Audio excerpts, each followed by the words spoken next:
Okay, so this is the 16th of December. My name is Elin Glærum Haugland, and I am a visual artist from Norway. I have my education from the Art Academy in Trondheim and the Bergen Academy of Art and Design. I work as a painter and have spent the last 10 years exploring the use of natural color pigments from rocks and soil. My practice has taken me to the Amazon in Peru and Brazil, Easter Island, northern Norway, and Folldal mines, among others. My upbringing gave me a deep appreciation for nature, color, and the process of discovery, which deeply informs my work. My work is about journeys, physical expeditions, and the internal exploration that unfolds during the painting process. I see the world as interconnected, where even the smallest elements of nature, like mineral pigments, carry their own stories and history. And then the question is, did your upbringing prompt a specific reference point within your work? Yes. My fascination with nature and the idea of art as a vessel for knowledge, among other things, can also be said to stem from my upbringing. I grew up outside of Oslo with lots of nature around and spent a lot of time in the forest as a teenager. I felt a kind of support in the forest from the trees and have memories of greeting flowers as my friends in kindergarten. Painting has also been a faithful companion ever since childhood. Concepts like plant consciousness, exploration, and the sensory experience of painting have been central. These interests have shaped my work, making it deeply tied to themes of connection, environment, and introspection. And my biggest influences include artists like Margaret Mee and Marianne North, who combined exploration and art to document nature. Also in the pigment project, I've been very inspired by tapa cloth traditions from the Pacific. And also themes that I'm inspired by are consciousness and energy. Right now, I am focusing on exploring both abstract and figurative painting without constraints on medium or color palette, focusing on composition, texture, and sometimes trying out new ways to present painting. These days, I am deeply fascinated by how painting using oils on paper create an expression that is sensitive, with lots of light coming through, and this soft touch resonates with how I feel on the inside. So these paintings have the power to create balance within me, and I hope others can also feel this when looking at them. These works build on works I started making during the pandemic. When it happened, I got really shocked, and it was a nerve-wracking time for me financially. So all I could do was paint how I felt each day. Some of the paintings look quite comical now, like the first one I made, titled The Sudden and Surprising Explosion of Fear. And then the question, what is the biggest challenge of being an artist? I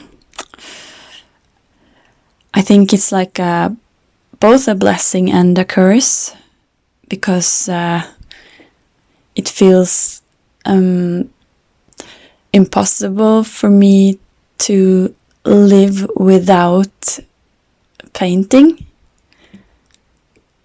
And also, it's a really hard thing to put aside time for that.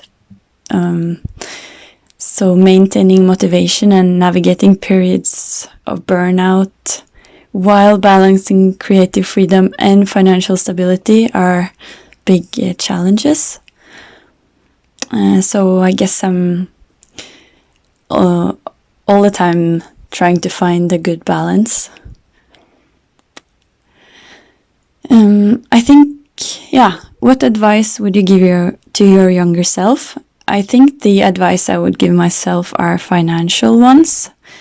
I was always good at saving as I grew up because I wanted to become an artist. From what I have learned now, I would tell myself to invest my savings wisely from a young age to make them grow. That would have given me more freedom now. But it's never too late. And then, have you ever tried any unconventional mediums or techniques? Yes. I have been working a lot with mineral pigments that I source and process myself from rocks and soil. This involves both physical fieldwork in natural landscapes and transforming these raw materials into paint.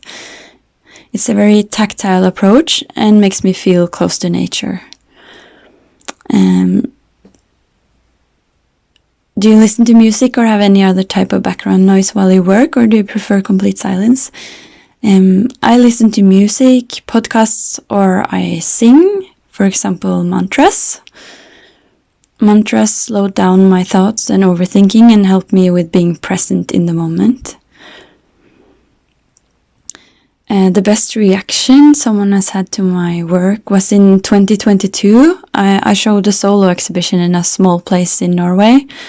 There was a pianist who was going to play, and before the exhibition opened, she wanted to have a look at all the works and asked me questions about it.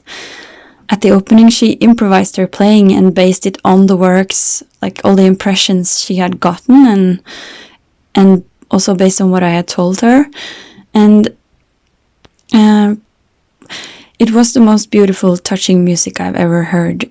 It felt like she had seen my struggle to make the works, all the time, all the effort, all the weeks and weeks of gathering. It was from the Folldal mining area, so it was weeks and weeks that I had gone through it, searching for pigments, different color shades, and then preparing them all to paint with, and then making all the work for a year. Yeah, it was like she was showing me everything I had forgotten about the passion the whole exhibition was made from. I cried so much. It was like she exposed my soul.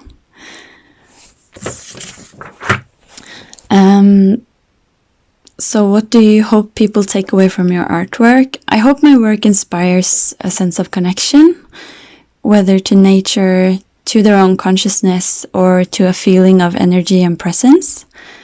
I aim for my paintings to act as vessels for emotion and discovery, offering viewers a reflective and immersive experience. I hope that my painting can touch something in the other person. And from there, we can talk about what it is to be in this life. How different and similar it can be. Yeah.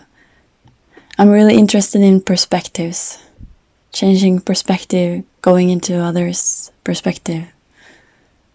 Yeah. And I hope my works can start conversations about that. Thank you so much.